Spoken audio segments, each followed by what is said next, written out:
کہانی کا عنوان ہے آنکھ مچولی۔ اس دن ایسا ہوا کہ سورج سحری کے وقت ہی طلوع ہو گیا۔ نمازیوں کی تہجد اور فجر کی نمازیں قضا ہو گئیں۔ پریشان حال نمازی ایک دوسرے سے پوچھتے پھریں کہ اس وقت وہ نماز ادا کر سکتے ہیں یا نہیں، لیکن اس بات کا جواب دینے والا کوئی نہیں تھا۔ گندمی رنگ کی مٹیار نے منہ پر پانی کا چھٹا مارا اور مدھانی دودھ میں ڈال دی۔ دودھ بلوتی وہ سوچتی رہی کہ آج اسے اٹھنے میں اتنی دیر کیوں ہو گئی ہے۔ سورج نکلنے سے پہلے تو وہ ہمسایوں کو لسی بانٹ کر برتن بھی دھو چکا کرتی تھی، مگر آج کیا ہوا؟ گبھرو طالبے نے کھیت سے آ کر باسی روٹی اچار کے ساتھ کھائی اور چھنے کو منہ لگا کر ایک ہی سانس میں ساری لسی پی گیا۔ آج تو چھا ویلا لے کر کھیتوں میں کیوں نہیں آئی؟ اس نے برتن دھونے میں مصروف بیوی سے پوچھا، لیکن وہ بیچاری کیا جواب دیتی؟ وہ تو خود سوچ میں پڑی تھی۔ گاؤں کے بازار میں اب دکانیں کھل چکی تھیں، مگر گاہک نظر نہیں آ رہے تھے۔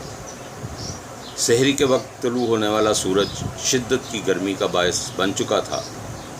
گھروں کے اندر اور باہر ہر جگہ لوگ اس دوزخ سے گھبرا چکے تھے۔ یار آج کیا بیتی؟ اس قدر گرمی؟ دفتر جانے والے بابو نے اپنی سائیکل میں ہوا بھرتے ہوئے منشی سے پوچھا۔ گرمی؟ خدا کا قہر کہیں جی، پر بابو جی یہ ہوا کیسے؟ میری تو شاید گھڑی بند ہے، مجھے لگتا ہے دفتر سے دیر ہو رہی ہے، میں چلا۔ بابو نے کوئی جواب نہ بن پڑنے پر کہا اور چلا گیا۔ آج ساری گھڑیاں بند ہو گئی ہیں، یوں لگتا ہے جیسے وقت ہی تھم گیا ہے۔ وقت تو کبھی نہیں رکا بھائی۔ غضب سائیں کا پو کا مہینہ اور اس قدر آگ۔ کھیت کو پانی دے کر آنے والے حمیدے نے پیشانی سے پسینہ صاف کرتے ہوئے تبصرہ کیا۔ مہینہ خواہ پو کا ہو یا وساکھ کا، سورج سحری کے وقت نکل آئے تو ایسا ہی ہوتا ہے، ایک عمر رسیدہ بزرگ نے اظہار خیال کیا۔ پر چاچا جی سورج سحری کے وقت؟ بیٹا یہ میں نہیں جانتا، میں نے اپنے بڑوں سے یہ بات سنی تھی، انہوں نے اپنے بزرگوں سے، مگر ہمارے گاؤں میں یہ پہلی بار ہوا ہے۔ شہر والے کہتے ہیں رات سورج غروب ہی نہیں ہوا۔ شہر سے آنے والے چودھری کے بیٹے نے کہا، لو اور سن لو، اپنا اپنا ٹھکانہ کرو، معلوم نہیں کیا ہونے والا ہے۔ لیکن وہ نہیں جانتے تھے کہ ہونی تو بیت چکی ہے۔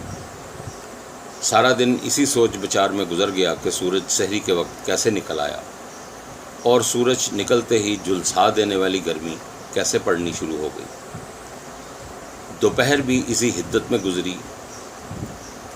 بیلوں کی جوڑیاں، مال مویشی، ڈھور ڈنگر، گاؤں کے افراد سب کے سب اس گرمی کے ہاتھوں تباہ ہو چکے تھے، مگر کسی کو معلوم نہیں تھا کہ ایسا کیوں ہوا ہے۔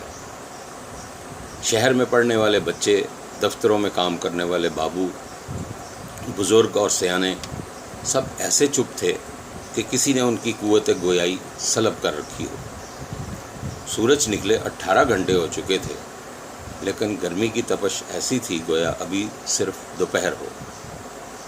طالب علموں کی آنکھوں کے سامنے لفظ ناچتے رہے، کھیتوں میں کام کرنے والوں کا پسینہ بہتا رہا، تھکن سے ان کے جسم چور تھے۔ آج کا دن ان کے لیے طویل ہو گیا تھا، ان کی آنکھیں نیند سے بھری پڑی تھیں، لیکن سورج کی کرنیں ان کے جسموں کے پار ہو چکی تھیں۔ نیند سولی پر بھی آ جاتی ہے، یہ پرانی کہاوت آج غلط ثابت ہو گئی۔ ترنجن ویران تھے، کنوؤں پر سناٹا، کیکلی ڈالنے والی مٹیاریں پچھلے کمروں میں چھپی سورج ڈوبنے کا انتظار کر رہی تھیں۔ بھینسوں نے دودھ دینے سے انکار کر دیا، کووں، چڑیوں اور طوطوں نے چیخ چیخ کر درختوں کے مضبوط ٹہن ہلا دیے۔ پانی خشک ہو چکا تھا، زمین اس قدر سوکھ چکی تھی کہ اس کے اندر دراڑیں ابھر آئی تھیں۔ ادھر یونیورسٹی کے بڑے ہال میں لڑکوں نے ایک بوڑھے پروفیسر کو گھیر رکھا تھا. بھائی بات یہ ہے، یہ زمین، سورج، کائنات کے ذرے ہیں، صرف ذرے. مگر جناب یہ بات تو کوپرنکس نے بھی کہی تھی. ہاں، ہر کوپرنکس یہی بات کہے گا، کہتا رہے گا، اور لوگ اسے مردود. لڑکوں نے پروفیسر کو کاندھوں پر اٹھا لیا. فائر بریگیڈ کی لاریاں اس اندھیرے کونے کی طرف رواں ہوئیں جہاں سے یہ سورج نخشب کے جعلی چاند جیسا سورج نمودار ہوا.